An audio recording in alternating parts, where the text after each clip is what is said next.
All right, so I completely forgot one thing. So even though I thought it was the end, what I forgot was we need a sign out button. So I'm just going to show very quickly how to do that just so you don't get stuck on it. It's not too complicated. It's actually very similar to our actions here in link or login.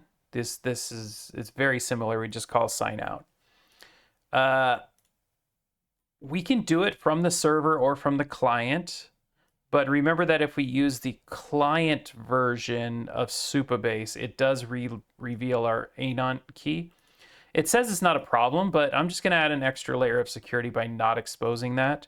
And the way I'll do that is instead by adding an API route. So I added this folder called signout in my API, and then I'll add a new file route.ts here. And then we will work on building our route. So let's just reference another one here, like avatar is fine. And that way we can kind of get some of the information that we need. Actually, probably even better would be profile, because that uses Supabase. Split right, and then we can just use this as a little reference. So we know we need to import create client from the server, and we need to create our function, export async function, get request.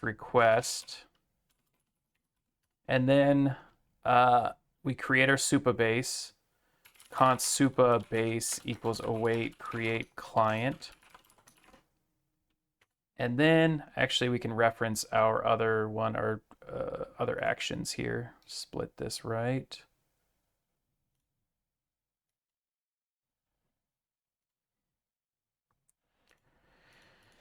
So we can see how the sign out looks. It's pretty simple. So it's the same thing as that.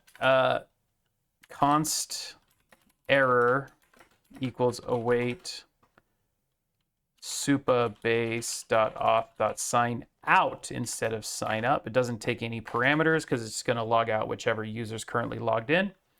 We'll say if error, then return next response .json message failed to log out, or failed to sign out. And then else will return next response.json message signed out successfully. So this way, since we're doing it in an API route, it's all done on the server and we don't expose any of our API keys. So now if I actually go to that /API/sign out, you see it says signed out successfully. Now if I go back to my home page, it redirects me to log in and wants me to log back in. So calling that will sign us out.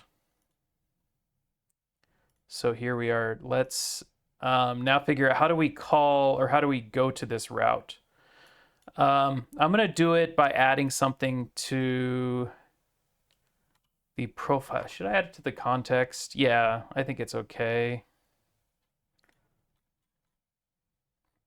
So we're going to add a new sign out function here. It's going to be called sign out, and it's going to be take no parameters, and it's going to return void.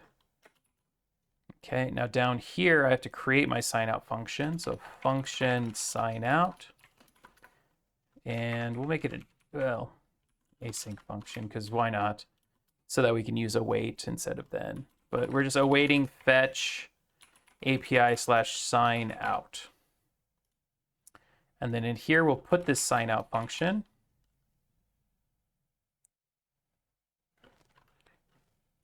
Why doesn't it like that?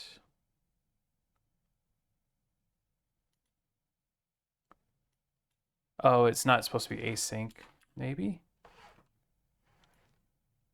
No, that can't be it.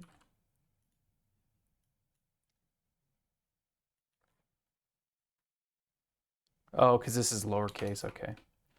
There we go, uppercase that. There we go. So now we have our sign out function, and now when we go back to page, I can just create a button. Of course, you can do this with MUI.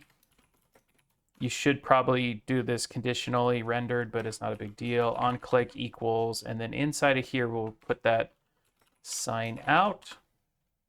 On click equals sign out. And I already foresee an issue here. Let's see. So I click sign out. Let's actually look at the network traffic to make sure it's happening. Click sign out. It calls sign out. I get a response that says signed out successfully, but it still says hello, Daniel White. That's because there's nothing causing it to refresh.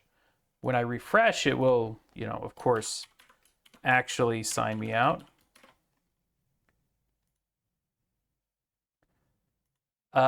Use router is going to allow us to redirect. We're going to use the next navigation version of it. And I believe we could do that in the context. If it doesn't work in the context, I have another way of doing it. But we're going to import. This is important. There's two different use routers that pop up. Next router and next navigation. We need to choose next navigation instead. Okay, now down here, inside of here, we're going to say const router equals use router. Okay, and then down here, after we get done awaiting this fetch, after it gets done signing out, we're going to say router.push. We can see that router.push and then /login. So this will kick you back to the login page, refresh the session, go through the middleware again. It's going to do all that stuff. It's going to verify that we've been signed out. So, and there we go. Look at that. Kicks us back to the login page. So, yeah, just make sure you're using the navigation one, not the router one, or else you'll have issues. Once again, look at the network log to see what's happening here. Sign out. It calls sign out. Then as soon as this responds, it redirects us to login. All right, and that's how we create a sign out button. Not too bad, right?